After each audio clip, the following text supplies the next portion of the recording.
ये 25 सरकार का बजट केंद्रित, वो 5 बिंदु मैं आपको इस सदन को बताना चाहता हूं कि इस बजट के 5 अर्थ। पहला तो नाम बदलो बजट।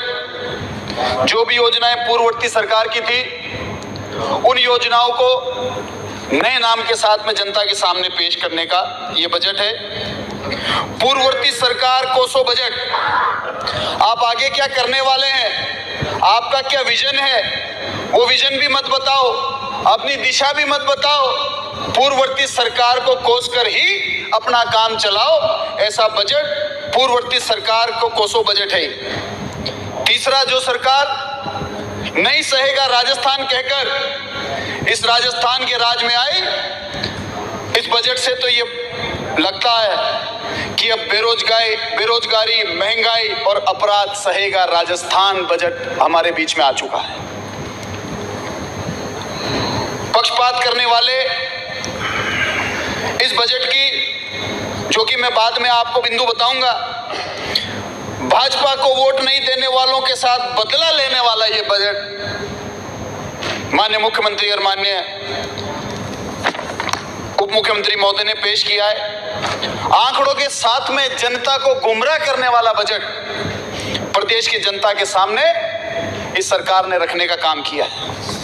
सबसे पहले मैं बात करूंगा, क्योंकि राजस्थान में बहुत बड़ी आबादी है जो किसानी करती है और बहुत बड़ी आबादी है जो किसानी के ऊपर आधारित। बार बार एमएसपी की बात होती है।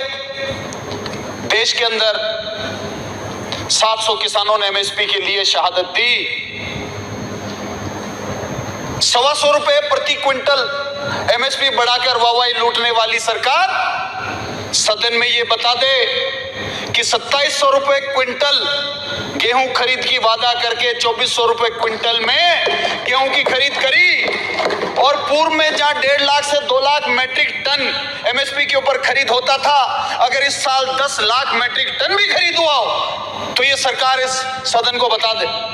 इसलिए मैं कह रहा हूं कि आंकड़ों के आधार पर जनता को गुमराह करने वाला बजट।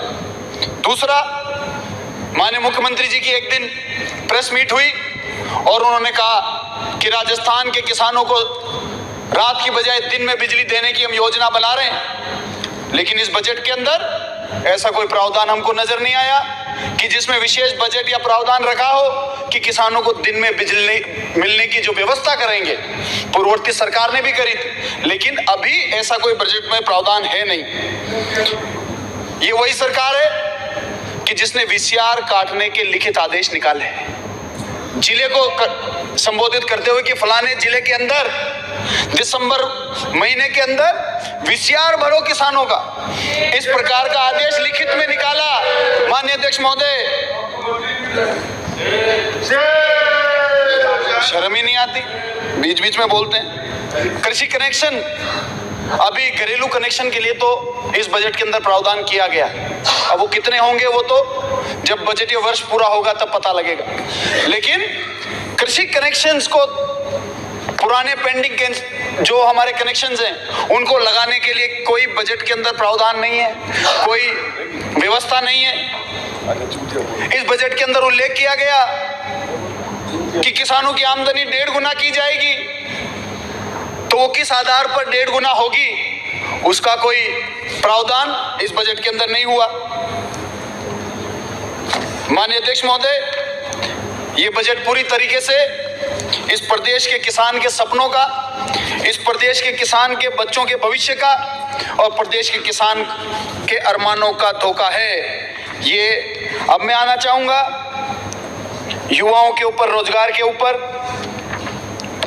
बहुत वाहवाही लूटी गई कि हम लोग 4 लाख सरकारी नौकरियां निकालेंगे, लेकिन उसमें ये तो बताइए कि पूर्ववर्ती सरकार ने जो नौकरियों की प्रक्रिया पूरी कर ली, क्या वो 4 लाख में इंक्लूडेड है?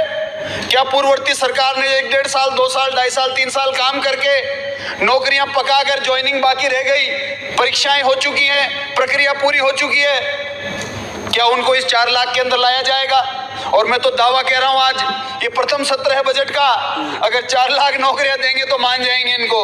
वो समय भी हमारे सामने बहुत दूर नहीं है। माननीय अध्यक्ष महोदय, माननीय अध्यक्ष महोदय, बात में अपनी ही बात में विरोधाभास है।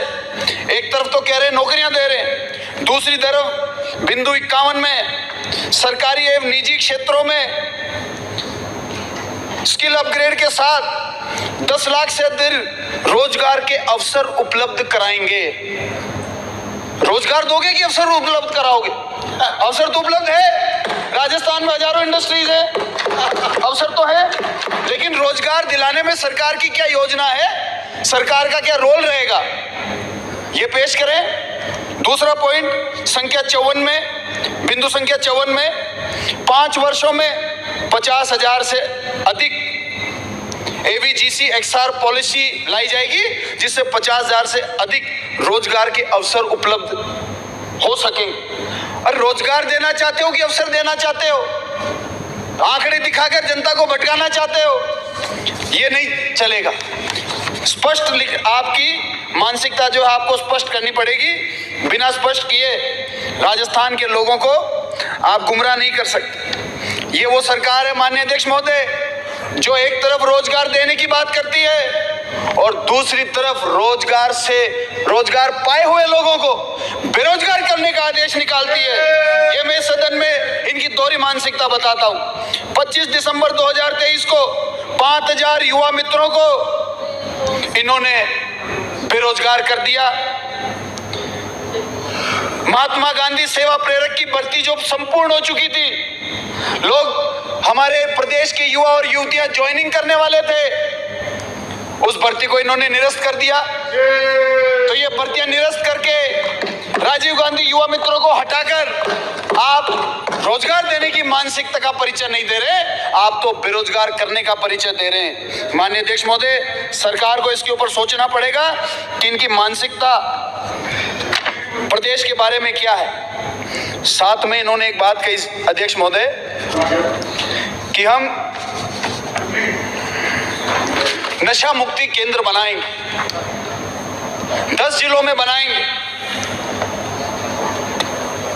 भारतीय समाज में शुरू से नशा और जुआ, ये दो सबसे बड़ी कुरीतियों के खिलाफ सभी समाज के वरिष्ठ लोग हमेशा आवाज उठाते हैं। लेकिन आज ऑनलाइन गेमिंग सट्टा घर घर में चल रहा है, गांव गांव में चल रहा है।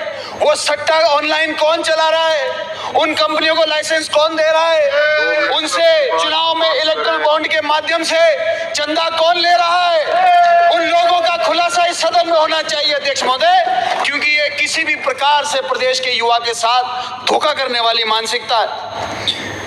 प्रदेश के बेरोजगार युवा को, जिसको कि पूर्ववर्ती सरकार ने, हमारी कांग्रेस पार्टी की सरकार ने 4,500 रुपए तक भत्ता दिया, 1 लाख बेरोजगारों को भत्ता देने की सीमा को बढ़ाकर 2 लाख तक किया। इसके बाद ये सीमा बढ़ेगी कि नहीं बढ़ेगी? माननीय अध्यक्ष महोदय, जब से ये सरकार बनी है उसके बाद में 10 महीने क्या 7-8 महीने हो गए, अभी मैंने प्रश्न लगाया कि आज तक बेरोजगारी भत्ता क्यों नहीं दिया गया। 250 करोड़ बेरोजगारों का पैसा 6 महीने तक इन्होंने अपनी ट्रेजरी में रखा। बेरोजगारों के तो ये हितैषी है ही नहीं। साथ के साथ अध्यक्ष महोदय, युवाओं के लिए, सभापति महोदय, युवाओं के लिए खेल बहुत जरूरी है। खेलों में पूर्ववर्ती सरकार ने आउट ऑफ टर्न पॉलिसी बनाई कि जो खिलाड़ी अव्वल दर्जे के खिलाड़ी है उनकी सरकारी जॉब लगने का रास्ता खोला। ये युवाओं को ये भी बताएं कि इस 6 से 8 महीने के अंदर क्या एक भी खिलाड़ी को आपने ज्वाइनिंग दी क्या? आप किसका इंतजार कर रहे हैं? जब वो खिलाड़ियों से कोई नौकरी लगाने के नाम पर पैसा ले लेगा, उनके साथ धोखाधड़ी कर देगा, उनके अरमानों को कुचल देगा, क्या आप उस दिन का इंतजार कर रहे हैं? क्यों आप लोगों ने पेंडिंग 300-400 एप्लीकेशन से उनकी स्क्रूटनी करके ज्वाइनिंग क्यों रोकी हुई है? इस सदन में ये भारतीय जनता पार्टी की सरकार बताए, जो कि अपने आप को युवाओं का बड़ा हितैषी बताने का काम कर रही है। साथ के साथ ग्रामीण ओलंपिक जैसी योजना को बंद कर दिया। आपका समय समाप्त। चलिए मैं इसको आखिरी में एक